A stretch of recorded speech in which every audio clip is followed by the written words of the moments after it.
শীতে লোভনীয় খাবার মানেই ভোজন রসিক বাঙালির কাছে জয়নগরের মোয়া। দেশের যে কোনো প্রান্তের বাঙালি পশ্চিমবঙ্গের সঙ্গে যাদের নারীর যোগ, এক নামেই তারা চিনে নিতে পারেন এই মনোহরাকে। দেশে বিদেশে রসগোল্লা প্রীতির কাছে হয়তো কিছুটা পরিচিতির সংকটে ভুগতে পারে এই মোয়া।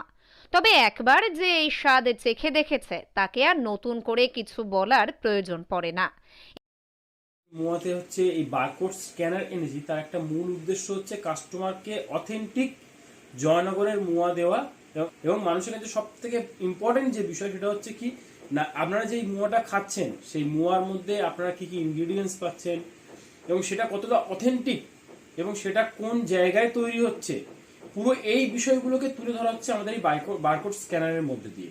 অর্থাৎ আপনি বারকোড স্ক্যান করলে আপনি জানতে পেরে যাবেন আমাদের ঠিকানা, কি কি ইনগ্রিডিয়েন্টস আছে, কি প্রসেসে তৈরি হচ্ছে। এবং শুধু তাই নয়, এই বারকোড স্ক্যানারে আপনি পেয়ে যাবেন আমাদের এফএসএসআই মানে food safety standard authority of ইন্ডিয়ার আমাদের যে লাইসেন্স নাম্বার সেইটা পাবেন। এবারে সেই জয়নগরের মোয়াকে আরও এক ধাপ এগিয়ে রাখলেন জয়নগরের এক মোয়া ব্যবসায়ী। হ্যাঁ, আপনি 500 বা 1 কেজি মোয়া কিনলেই সেই বক্সের গায়ে থাকছে একটি কিউআর কোড, যা আপনার মোবাইলে একবার স্ক্যান করলেই আপনি জানতে পেরে যাবেন মোয়ার গুণগত মান এবং কিভাবে তৈরি হয়েছে এই মোয়া, তার সাথে কতদিন থাকবে এই মোয়া। সবকিছুই উঠে আসবে আপনার মোবাইল স্ক্রিনে। আর এই অভিনব উদ্যোগকে স্বাগত জানিয়েছেন ক্রেতারা। এই যে জয়নগরের মোয়া হচ্ছে আমরা কিনছি, যে প্যাকেট আছে প্যাকেটের উপরে একটা বারকোড দেওয়া থাকে। তো সেই বারকোডের মধ্যে স্ক্যান করলে জয়নগরের টোটাল দোকানের ডিটেলস, দোকানের জিএসটি নাম্বার প্লাস দোকানের এভরিথিং আমরা দেখতে পাই। প্লাস এখান থেকে পুরোপুরিভাবে বোঝা যায় যে এটা প্রিয় জয়নগর থেকে নেওয়া, কোনো দু নম্বরভাবে কোথা থেকে নেওয়া নয়। আর এটা জিআইটা সম্পূর্ণ এখানে এই দোকানটা প্রাপ্ত, এটা বোঝা যায়। বাঙালির শীতকাল মানেই জয়নগরের মোয়া।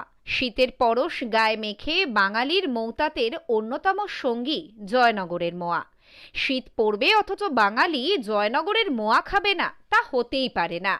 এই জয়নগরের নাম ভাঙিয়ে কত জায়গায় যে মোয়া তৈরির রমরমা তারই অত্যা নেই। আর তার জন্যেই এই বিশেষ ব্যবস্থা করেছেন জয়নগরের এই মোয়া ব্যবসায়ী। কনকচুর ধানের খই, নলেন গুড় আর গাওয়া ঘি দিয়ে তৈরি হয় লোভনীয় মিষ্টি। প্রায় 100 বছর ধরে দক্ষিণ 24 পরগনা জয়নগর বহরু এলাকার শত শত পরিবারকে অন্ন সংস্থানের পথ দেখিয়েছে। এখন নজর কাড়া প্যাকেজিংয়েও এবং তার সাথে আরও একটি নতুন পালক যুক্ত হলো। ফলে আগের তুলনায় কদরও অনেকটাই বেড়েছে জয়নগরের মোয়ার। দক্ষিণ 24 পরগনা থেকে সুমন সাহার রিপোর্ট, লোকাল 18 বাংলা।